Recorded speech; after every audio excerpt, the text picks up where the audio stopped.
Assalamualaikum warahmatullahi wabarakatuh.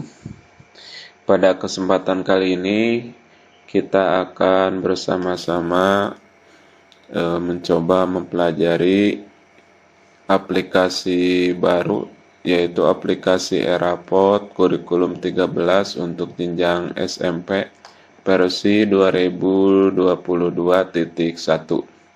Nah, ini merupakan aplikasi yang ditunggu-tunggu terutama bagi sekolah jenjang SMP yang masih menggunakan kurikulum 2013. Nah, bagaimana langkah-langkah instalasinya? Yang pertama, pastikan di uninstall dulu aplikasi Eraport versi sebelumnya ya.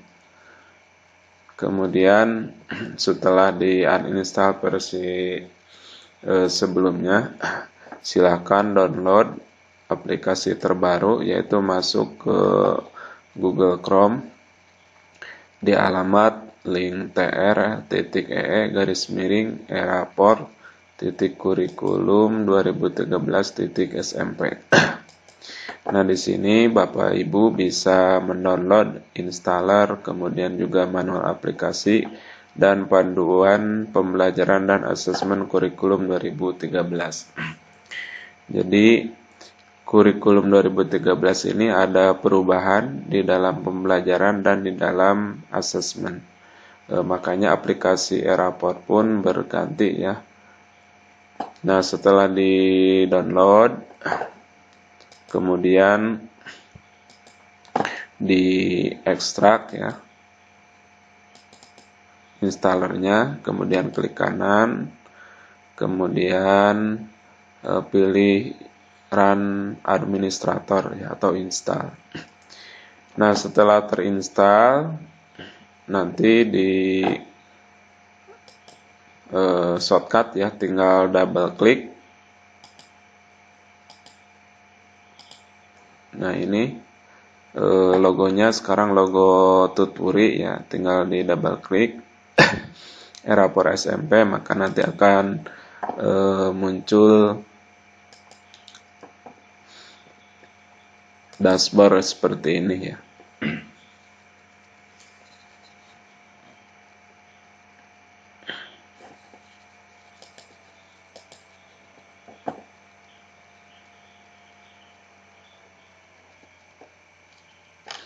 Nah, ini adalah tampilan awal aplikasi Eraport Kurikulum 2013 versi 2022.1. Nah, untuk login pertama kali yaitu login sebagai administrator, passwordnya yaitu admin, usernya yaitu admin, kemudian passwordnya adalah admin 123456 ya. Tahun pelajarannya yaitu 2022-2023 ganjil. Kemudian klik masuk. Nah, setelah login ya, kita di awal-awal harus mengisi Google Form penggunaan aplikasi Eraport ini. Karena tadi sudah mengisi ya, jadi jawabannya seperti ini, tampilannya seperti ini. Anda sudah menjawab ya, tinggal close saja. Kemudian ini sudah melakukan penarikan data dari Dapodik ya. Nah, bagi yang belum, kita harus setting dulu ya. Nah, harus setting web service. Kemudian bagi yang pertama kali ini awalnya kosong ya. Kemudian tinggal klik tambah ya. Nah, ini karena sudah ada ya, tinggal edit saja. Nah, ini melihatnya ya, mengisinya dilihat dari aplikasi Dapodik ya. Bapak Ibu silakan masuk ke aplikasi Dapodik, kemudian pilih pengaturan, kemudian klik web service ya. Nah, di sini di web service Bapak Ibu bisa klik tambah ya. Kemudian nama aplikasinya silakan Bapak Ibu bebas ya. Nama aplikasinya apa ya? Kalau saya ini nama aplikasinya Rapor Netira 22 ya. IP address, kemudian juga key itu otomatis ya. Otomatis diberikan oleh sistem. Nah, setelah Bapak Ibu membuat nama aplikasinya ya, yaitu yang ini, kemudian dialihkan data-data ini, nama aplikasi, kemudian juga IP address, kemudian juga kunci yang ini ya, dialihkan ke sini ya. Kemudian juga NPSN silakan dimasukkan. Nah, setelah itu kemudian lakukan tes koneksi ya. Nah, kalau muncul koneksi berhasil, checklist hijau seperti ini, berarti kita sudah bisa terkoneksi dengan Dapodik dan bisa mengambil data-datanya. Nah, kalau ada cakra atau bermasalah koneksinya, tinggal diedit saja, dilihat kembali data-data yang ada di web service dari Dapodik. Nah, setelah koneksi berhasil, lakukan ambil data Dapodik ya. Mulai dari data sekolah, data guru, ya tinggal klik update. Karena ini sudah dilakukan ya, berarti data-datanya sudah ada. Kemudian silakan lakukan pengerjaan secara beruntun ya. Misalkan data administrator barangkali mau ditambah atau mau diubah. Kemudian di data user silakan lakukan generate ya untuk mendapatkan username dan password baik itu untuk guru dan untuk siswa. Kemudian masuk ke referensi lokal. Nah, silakan untuk mengedit logo sekolah, kemudian memasukkan mulok ya, kemudian mapping pelajaran kurikulum 2013 ya, silakan di mapping mulai dari kelompok, kemudian juga nomor urutnya, kemudian untuk profil Pancasila ya, walaupun bukan kurikulum merdeka, tetapi untuk nilai-nilai profil Pancasila itu ada dan harus dinilai. Begitu juga data kompetensi dasar. Kemudian input tanggal rapot ya. Nah, itu diantara hal-hal yang penting dilakukan oleh administrator. Untuk hal-hal yang lainnya sama saja seperti aplikasi e-rapot versi sebelumnya ya. Nah, di sini ada data guru ya, profil sekolah bisa juga diedit. Kemudian juga anggota rombel, kemudian juga data ekskul ya. Nah, ini sudah sesuai dengan data di Dapodik. Nah, kalau ada nama siswa atau nama ekskul yang tidak ada, pastikan di Dapodiknya sudah terinput dengan baik. Nah, itu adalah cara instalasi dan pengaturan aplikasi e-rapot kurikulum 2013 versi 2002.1 ya, secara umum seperti itu. Kemudian yang selanjutnya bagaimana pengerjaan e-rapot sebagai guru mata pelajaran ya. Kita coba kita logout dulu dari administrator ya. Nah, masukkan username ya. Kemudian juga passwordnya untuk guru itu defaultnya 1 2 3 4 5 6 ya. Kemudian klik masuk. Nah, ini ada di antara contoh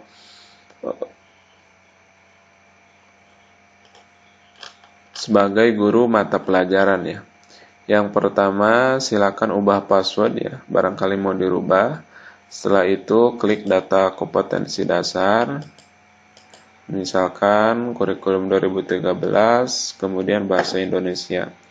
Nah, di sini Bapak Ibu bisa memodifikasi atau mengedit KD yang digunakan ya. Kemudian setelah selesai lanjutkan dengan data capaian akhir fase. Nah, di sini disajikan ya data capaian-capaian akhir fase, mulai dari fase A kemudian juga sampai fase E ya, ada di sini. Kemudian yang selanjutnya klik menu input data nilai. Nah, di sini ada 3 langkah ya. Yang pertama input tujuan pembelajaran, yang kedua input nilai, dan yang ketiga proses deskripsi. Yang pertama input tujuan pembelajaran ya.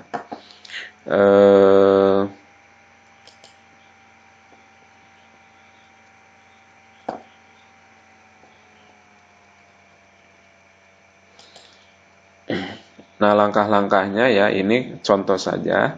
Langkahnya yang pertama klik tambah tujuan pembelajaran, kemudian yang kedua pilih kelas ya, misalkan 8B, kemudian mau berapa ya jumlah tujuan pembelajaran yang ditambahkannya, mau berapa ya.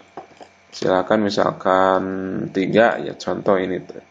Maka nanti di sini akan muncul 3 baris ya, 3 nomor. Kita pilih pelajarannya, kemudian kelasnya otomatis.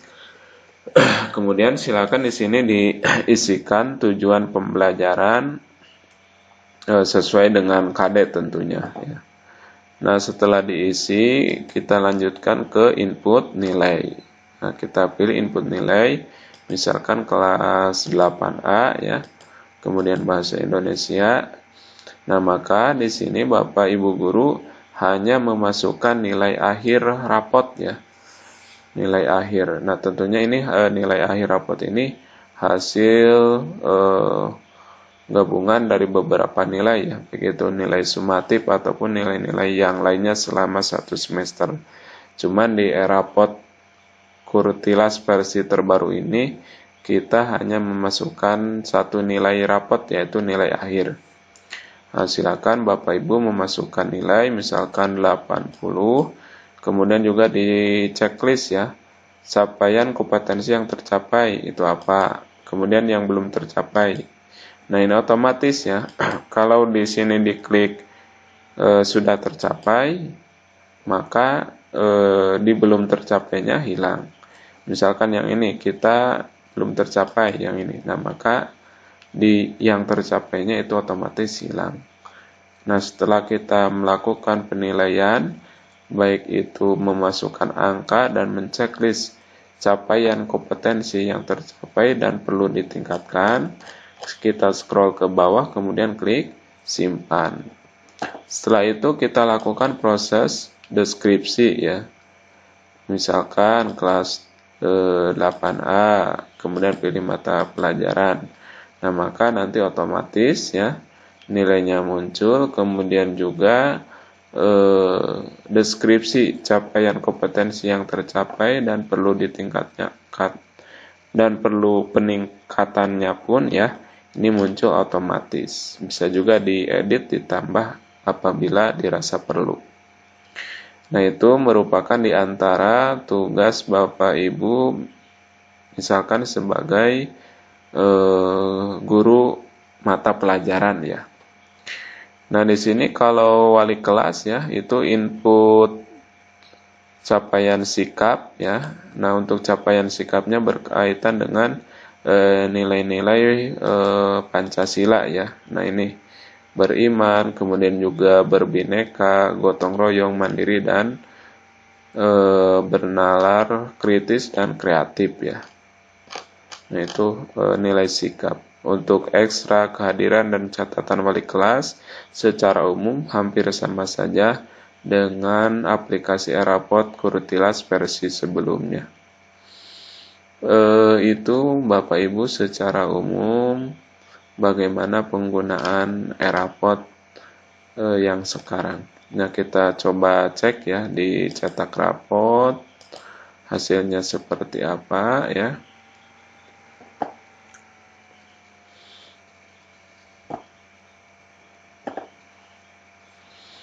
Nah, misalkan ini terapan kertas, pilih kelas 8A ya. Misalkan tampil ya. Nah, jadi sekarang itu tidak ada KKM ya. Di rapotnya tidak ada KKM. Kan kalau di versi sebelumnya itu muncul multi KKM, kemudian juga KKM-nya sama, ya sekarang tidak.